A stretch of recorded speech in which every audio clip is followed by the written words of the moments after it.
जय माता दी। प्रेम से बोलिए संतोषी माता की जय। आज शुक्रवार के शुभ दिन, आइए सुनते हैं संतोषी माता की व्रत कथा।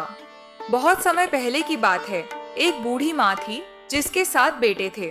6 बेटे मेहनती थे और कमाई करते थे, जबकि 7वां बेटा थोड़ा लापरवाह था। बूढ़ी माँ अपने 6 कमाने वाले बेटों के लिए स्वादिष्ट भोजन बनाती और उन्हें बड़े प्यार से खिलाती थी। जो भोजन बच जाता वही वह 7वें बेटे को देती थी। 7वां बेटा स्वभाव से बहुत सीधा साधा था और इस बात पर कभी ध्यान नहीं देता था। एक दिन उसने अपनी पत्नी से कहा, देखो मेरी माँ मुझसे कितना प्यार करती है। उसकी पत्नी हंसकर बोली, कैसा प्यार? वह तो तुम्हें सबका झूठा बचा हुआ खाना खिलाती है। वह हैरान होकर बोला, क्या ऐसा भी हो सकता है? जब तक मैं अपनी आंखों से नहीं देखूंगा तब तक यकीन नहीं करूंगा। पत्नी ने कहा, ठीक है, जब तुम देख लोगे तब तो मानोगे। कुछ दिनों बाद एक बड़ा त्योहार आया। घर में 7 तरह के पकवान और चूरमे के लड्डू बने। सच्चाई जानने के लिए वह सिर दर्द का बहाना करके पतला कपड़ा ओढ़कर रसोई में लेट गया। कपड़े के अंदर से वह सब कुछ देखने लगा। उसने देखा कि जब उसके 6 भाई भोजन करने आए तो माँ ने उनके लिए सुंदर आसन बिछाए, 7 तरह के पकवान परोसे और बड़े आग्रह के साथ उन्हें खिलाया। जब 6 भाई खाकर उठ गए तो माँ ने उनकी झूठी थालियों से लड्डू के टुकड़े उठाकर एक लड्डू बनाया। फिर उसने जूठन साफ की और 7वें बेटे को पुकारा, उठो बेटा, 6 भाई भोजन कर चुके हैं, अब तुम ही बाकी हो, उठो और खा लो। वह बोला, माँ मुझे भोजन नहीं करना, मैं परदेस जा रहा हूँ। माँ ने गुस्से में कहा, कल जाता तो आज ही चला जा। वह बोला, हाँ हाँ, मैं आज ही जा रहा हूँ। यह कहकर वह घर से निकल गया। जाते समय उसे अपनी पत्नी की याद आई। वह गौशाला में गोबर के उपले बना रही थी। वह उसके पास गया और बोला, मेरे पास तुम्हें देने के लिए कुछ नहीं है, यह मेरी अंगूठी है, तुम रख लो और अपनी कोई निशानी मुझे दे दो।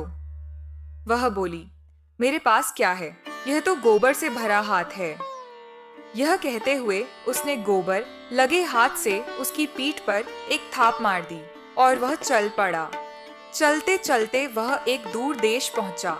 वहां एक साहूकार की दुकान थी। उसने साहूकार से कहा, भाई मुझे नौकरी पर रख लो। साहूकार को एक नौकर की तलाश थी। उसने कहा, ठीक है, तुम नौकरी पर रह सकते हो। लड़के ने पूछा, मेरी तनख्वाह क्या होगी? साहूकार ने कहा, काम देखकर दाम तय होंगे। वह साहूकार के यहाँ काम करने लगा। वह सुबह 6 बजे से रात 12 बजे तक काम करता था। कुछ ही दिनों में उसने दुकान का सारा हिसाब किताब, लेन देन और ग्राहकों को माल बेचना सब कुछ सीख लिया। साहूकार के 7-8 नौकर थे। वे सब हैरान रह गए कि यह नया नौकर कितना समझदार है। सेठ ने भी उसका काम देखा और 3 महीने के भीतर ही उसे अपने मुनाफे में हिस्सेदार बना लिया। 12 वर्षों में वह एक बड़ा और प्रसिद्ध सेठ बन गया और मालिक सारा कारोबार उस पर छोड़कर बाहर चला गया। इधर उसकी पत्नी पर क्या बीती, अब वह सुनिए। सास ससुर उसे बहुत परेशान करने लगे। घर के सारे काम करवाकर उसे लकड़ियां लेने के लिए जंगल भेजते। उसे खाने के लिए रोटियों के आटे से निकली भूसी की रोटी दी जाती और पीने के लिए फूटे हुए नारियल के खोल में पानी। इस तरह उसके दिन बीत रहे थे। एक दिन वह लकड़ी लेने जा रही थी, तभी रास्ते में उसने देखा कि बहुत सी स्त्रियां संतोषी माता का व्रत कर रही हैं। वह उनके पास गई और बोली, बहनों, आप किस देवी का व्रत कर रही हैं और इसके क्या फल मिलते हैं? इस व्रत की क्या विधि है? अगर आप मुझे समझा कर बता दें तो मैं आपकी बहुत आभारी रहूंगी। तब उनमें से एक स्त्री ने कहा, यह संतोषी माता का व्रत है। इसे करने से गरीबी और परेशानी दूर होती है, घर में सुख शांति आती है, जिससे मन को सुकून मिलता है। जिस महिला को संतान नहीं होती उसे पुत्र मिलता है। अगर पति परदेस गया हो तो वह जल्दी लौट आता है। कुंवारी कन्या को मनचाहा वर मिलता है। सालों से चल रहे मुकदमे भी खत्म हो जाते हैं। घर में कलह क्लेश दूर होता है, धन दौलत बढ़ती है और मन की हर इच्छा पूरी होती है। स्त्री ने बताया, इस व्रत में 1.25 आने का गुड़ और चना लेना चाहिए। अगर आपकी इच्छा और सामर्थ्य हो तो 5.25 आने का या 1 रुपया 1.25 का भी ले सकते हैं। बिना किसी परेशानी के पूरी श्रद्धा और प्रेम से जितना बन सके सवाया लेना चाहिए। हर शुक्रवार को निराहार रहकर व्रत कथा कहनी और सुननी चाहिए। इस नियम को लगातार पालन करते रहना। अगर कोई सुनने वाला न मिले तो घी का दीपक जलाकर उसके सामने जल का पात्र रखकर कथा कहनी चाहिए, पर नियम नहीं टूटना चाहिए। जब तक आपका काम सिद्ध न हो तब तक व्रत का पालन करना और जब काम पूरा हो जाए तो व्रत का उद्यापन करना। उसने आगे कहा, माता 3 महीने में फल देती है। अगर किसी के ग्रह खराब हों तो माता 1 साल में अवश्य काम पूरा कर देती है। काम पूरा होने के बाद ही उद्यापन करना चाहिए, बीच में नहीं। उद्यापन में 2.5 सेर आटे का खाजा, उसी हिसाब से खीर और चने का साग बनाना। 8 लड़कों को भोजन कराना। कोशिश करना कि वे देवर, जेठ, भाई बंधु या कुटुंब के लड़के हों। अगर वे न मिलें तो पड़ोसियों के बच्चों को बुला लेना। उन्हें भोजन कराकर अपनी शक्ति के अनुसार दक्षिणा देना और माता का नियम पूरा करना। उस दिन घर में कोई खट्टी चीज नहीं बनानी चाहिए। यह सब सुनकर बूढ़ी की बहू वहां से चली। उसने रास्ते में लकड़ियों का बोझ बेच दिया और उन पैसों से गुड़ चना लेकर माता के व्रत की तैयारी करने लगी। आगे चली तो सामने माता का मंदिर दिखाई दिया। यह सुनकर वह माता के मंदिर में जाकर उनके चरणों में गिर पड़ी और रोने लगी। उसने माता से विनती की, हे माँ, मैं बहुत नादान हूँ, मुझे व्रत के नियम नहीं पता, मैं बहुत दुखी हूँ। हे जग जननी माता, मेरा दुख दूर करो, मैं आपकी शरण में हूँ। माता को उस पर दया आ गई। पहला शुक्रवार बीता तो दूसरे शुक्रवार को ही उसके पति का पत्र आया और तीसरे शुक्रवार को उसके भेजे हुए पैसे भी आ गए। यह देखकर उसकी जेठानी मुंह सिकोड़ने लगी। इतने दिनों में इतना ही पैसा आया, इसमें क्या बड़ी बात है। लड़के भी ताना मारने लगे। काकी के पास अब पत्र आने लगे हैं, पैसे आने लगे हैं। अब तो काकी का मान सम्मान बढ़ जाएगा। अब तो काकी बुलाने पर भी नहीं बोलेंगी। बेचारी सरल स्वभाव से कहती, भैया, अगर पत्र और पैसे आएंगे तो हम सबके लिए ही अच्छा है। ऐसा कहकर उसकी आंखों में आंसू आ गए। वह संतोषी माता के मंदिर में जाकर माता के चरणों में गिरकर रोने लगी। माँ, मैंने तुमसे पैसे नहीं मांगे, मुझे पैसों से क्या लेना देना है। मुझे तो अपने सुहाग की चिंता है। मैं तो अपने स्वामी के दर्शन और उनकी सेवा चाहती हूँ। तब माता ने प्रसन्न होकर कहा, जा बेटी, तेरा पति आएगा। यह सुनकर वह खुशी से बावली होकर घर जाकर काम करने लगी। अब संतोषी माँ सोचने लगी, मैंने इस भोली बेटी से कह तो दिया कि तेरा पति आएगा, पर वह आएगा कहाँ से? वह तो इसे सपने में भी याद नहीं करता। मुझे ही उसे याद दिलाना होगा। यह सोचकर माता उस बूढ़ी के बेटे के पास जाकर सपने में प्रकट हुई और बोली, साहूकार के बेटे, सोता है या जागता है? वह बोला, माता, न मैं सो रहा हूँ न मैं जाग रहा हूँ, मैं बीच की अवस्था में हूँ। कहो, क्या आज्ञा है? माँ बोली, क्या तेरा कोई घर बार नहीं है? वह बोला, माता, मेरा सब कुछ है। माँ बाप, भाई बहन, बहू, क्या कमी है? माँ ने कहा, बेटा, तेरी पत्नी बहुत कष्ट उठा रही है। तेरे माँ बाप उसे दुख दे रहे हैं। वह तेरे लिए तड़प रही है, तू उसकी खबर ले। वह बोला, हाँ माता, यह तो मुझे पता है, पर मैं जाऊं कैसे? मैं परदेश में हूँ, लेन देन का हिसाब बाकी है और घर जाने का कोई रास्ता नजर नहीं आता। कैसे चला जाऊं? माँ ने कहा, मेरी बात मान। सुबह नहा धोकर संतोषी माता का नाम लेकर घी का दीपक जलाकर दंडवत प्रणाम करना और दुकान पर बैठ जाना। देखते ही देखते तेरा सारा लेन देन चुक जाएगा और सारा माल बिक जाएगा। शाम होते होते धन का ढेर लग जाएगा। सुबह वह बहुत जल्दी उठा और अपने मित्रों को सपने की बात बताई। वे सब उसकी बात का मजाक उड़ाने लगे। क्या सपने भी सच होते हैं? तब एक बूढ़े ने कहा, देख भाई, मेरी बात मान। सच झूठ कहने के बजाय जैसा देवता ने कहा है वैसा ही कर। इसमें तेरा क्या जाता है? बूढ़े की बात मानकर वह नहाया धोया, संतोषी माता को दंडवत प्रणाम किया, घी का दीपक जलाया और दुकान पर बैठ गया। थोड़ी देर में उसने क्या देखा कि पैसे देने वाले रुपए लेकर आ गए और हिसाब लेने वाले हिसाब चुकाने लगे। गोदाम में भरा सारा सामान तुरंत बिकने लगा। शाम तक धन का ढेर लग गया। मन में माता का नाम लेकर वह बहुत खुश हुआ और घर जाने के लिए गहने, कपड़े और सामान खरीदने लगा। यहाँ का काम खत्म करके वह घर की ओर चल दिया। उधर बेचारी बहू जंगल में लकड़ी लेने जाती है। वापस लौटते समय वह माता के मंदिर में आराम करती है। यह तो उसका रोज का ठिकाना बन गया था। तभी उसने दूर से धूल उड़ती देखी और माता से पूछा, हे माता, यह धूल क्यों उड़ रही है? माँ ने कहा, हे पुत्री, तेरा पति आ रहा है। अब तू ऐसा कर, लकड़ियों के 3 गट्ठे बना ले। एक नदी के किनारे रख, दूसरा मेरे मंदिर पर और तीसरा अपने सिर पर रख। तेरे पति को लकड़ियों का गट्ठा देखकर मोह होगा। वह यहाँ रुकेगा, नाश्ता पानी बनाकर खाएगा और फिर गांव जाएगा। माँ की यह बात सुनकर वह बहुत खुश हुई और 3 गट्ठे बना लिए।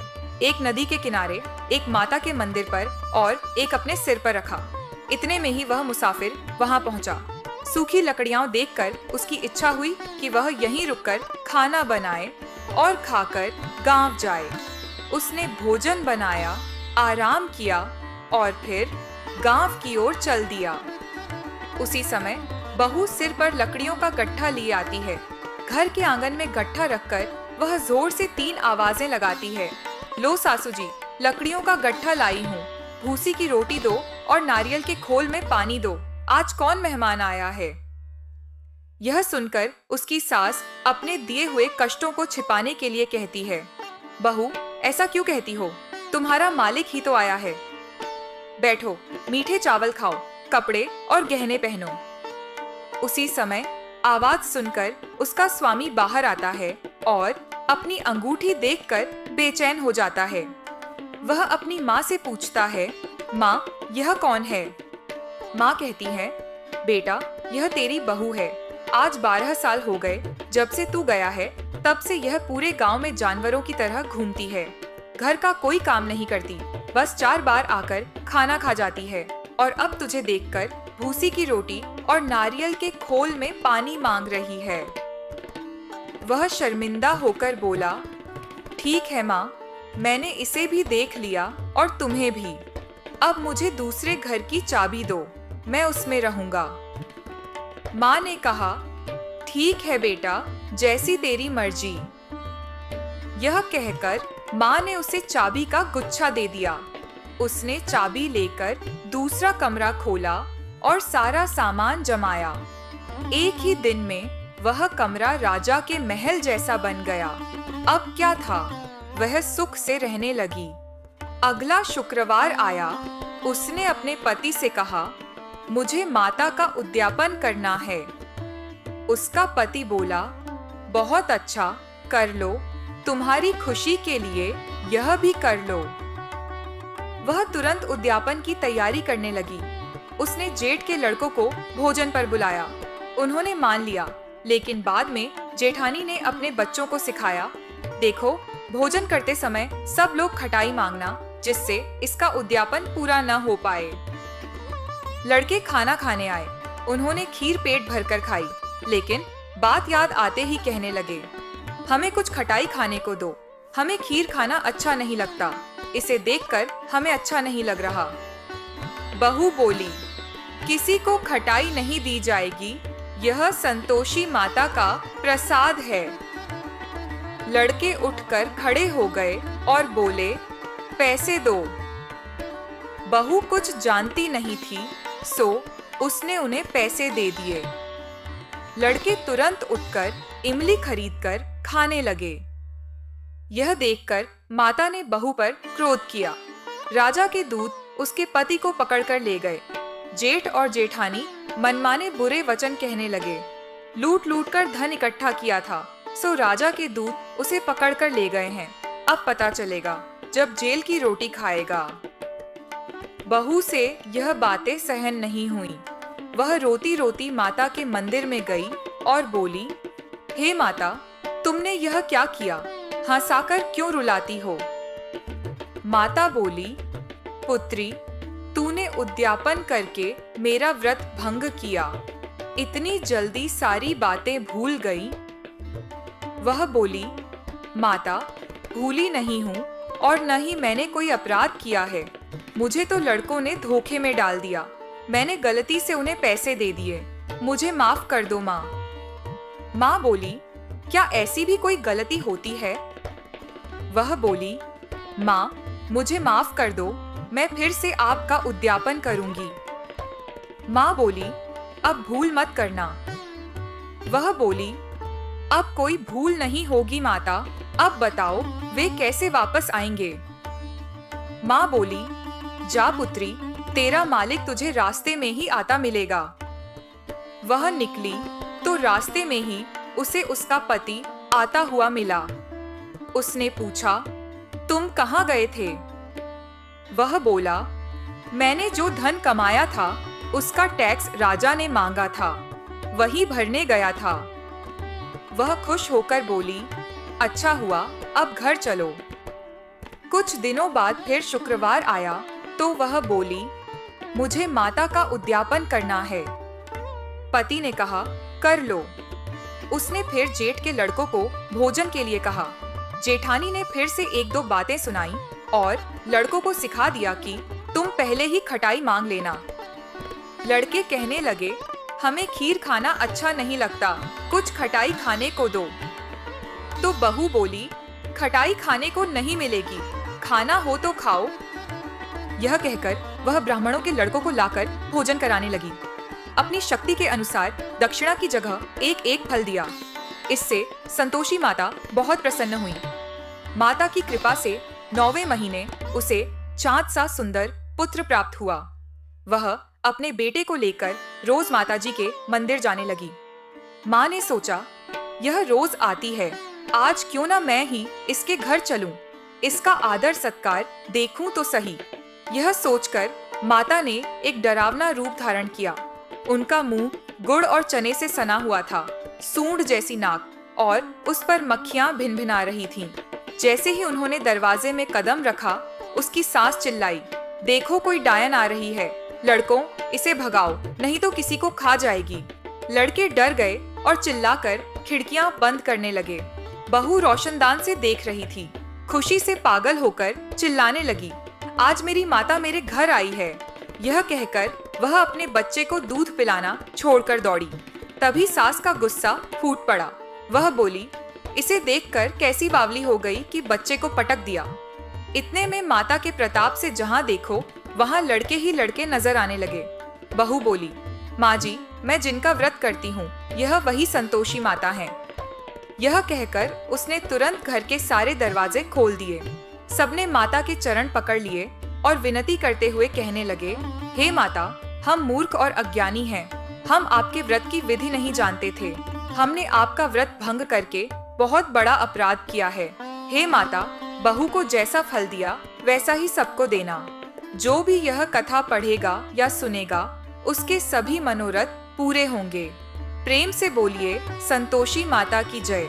अगर आपको आज की कथा पसंद आए तो वीडियो को लाइक करके चैनल को जरूर सब्सक्राइब करिएगा और कमेंट में संतोषी माता की जय भी जरूर लिखिएगा।